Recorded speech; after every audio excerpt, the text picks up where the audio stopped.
Welcome back. In the last video, we have seen this energy level diagram for atoms. When the atoms come together and make a bond, then we make, for example, molecules, and if it reacts with many atoms, we can also make materials. When atoms react and make a molecules like dinitrogen and dioxygen, then what we get here is molecular orbitals, not atomic orbitals, because they combine and make molecular orbitals. Let's say, for example, this is your molecular orbital of any one of your atom, any one of your molecule. Now, this we call now is HOMO, and this we call LUMO. As you might already know, HOMO is highest occupied molecular orbital and LUMO is lowest unoccupied molecular orbital. For example, now your atoms, many atoms comes together and make a very big material. So then all this, instead of having energy levels, what we have is energy bands. Because many atoms comes together, these energy levels of many atoms comes together and make a band, okay, and so on. Okay. What I do here is, let me just take it out whatever I have here so that one can find out. These are empty orbitals and these are completely filled orbitals.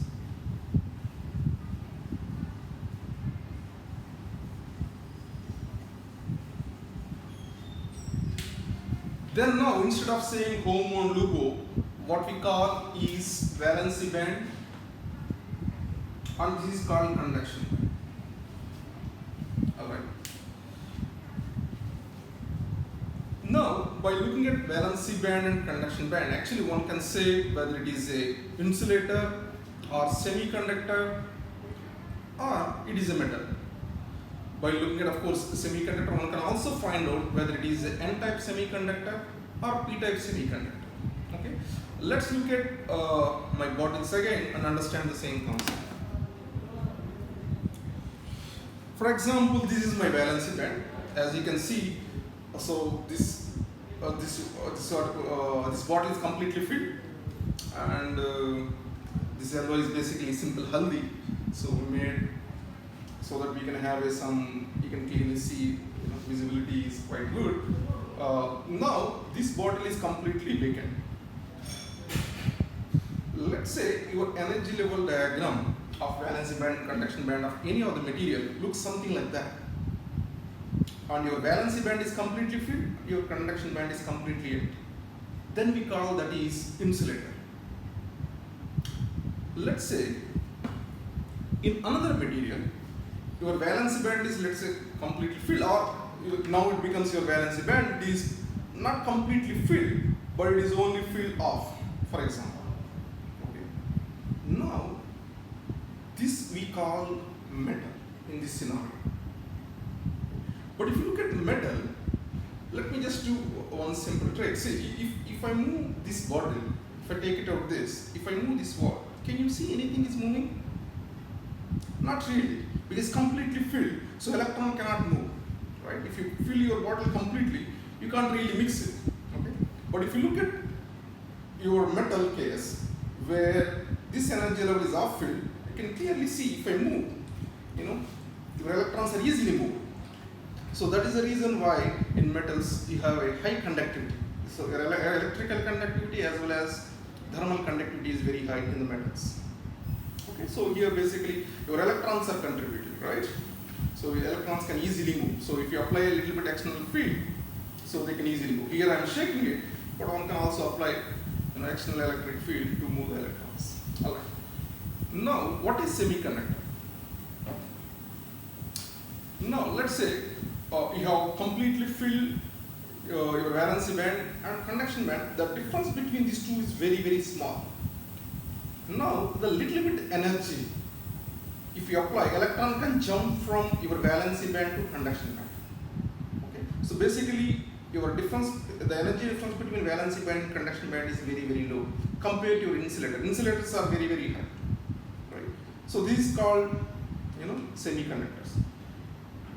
So in this case, this is completely filled and this is completely unfilled. So we call this is intrinsic semiconductor. You also might have heard what is N-type semiconductor and what is P-type semiconductor. Let's see what is N-type semiconductor. So in the N-type semiconductor, what basically we have some electrons in the conduction band. Okay, your valence band is completely filled, but your conduction band has few electrons, not a lot like metal, but we have few electrons. For example, if we have a silicon, if you dope with something like a nitrogen and phosphorus, you get N-type semiconductor, right? Something like that. Right? So your conduction band, the number of electrons in the conduction band, not as high as in the metal case, but you have a little bit, few electrons. A few electrons in conduction band, they contribute to your conduction. Right? But what is P-type semiconductor? P-type semiconductor, what we have is exactly opposite scenario. What we have basically is completely filled, so we need to vacate some of the electrons from here. Let me do that.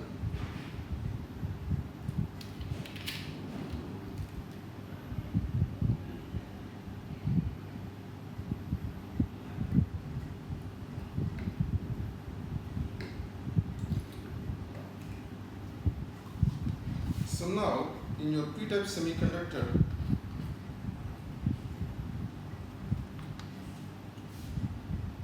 so we have a little bit of electrons we have taken out from your valency band.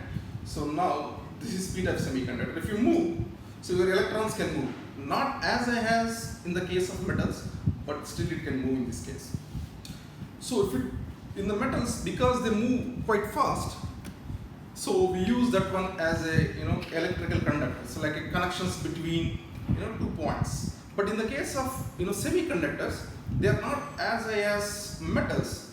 The movement is a bit slow, so we cannot use this one as electrical conductors. But we can use these semiconductors as transistors because the movement is not very high, so that movement can be controlled with external field. So that we can use as something like a switch, like a transistor. In the metal, because the movement is so high, so we can't control these electrons by external field. Even if we control, we can only control a little bit. So that is not good enough for transistor. So now what you understood here is what is insulator, what is semiconductor, and what is metal. And in the case of semiconductors, we also looked into what is N-type semiconductor as well as what is P-type semiconductor. As we have already seen in the case of metals, off-field case, you have seen the polarization is very high. The electrons, they polarize very high, right? Why they polarize? Because in this band, unoccupied energy levels are just above occupied energy level. So any little bit perturbation is good enough. Little bit energy is good enough to populate these electrons at higher energy. So that is the reason electrons can easily move.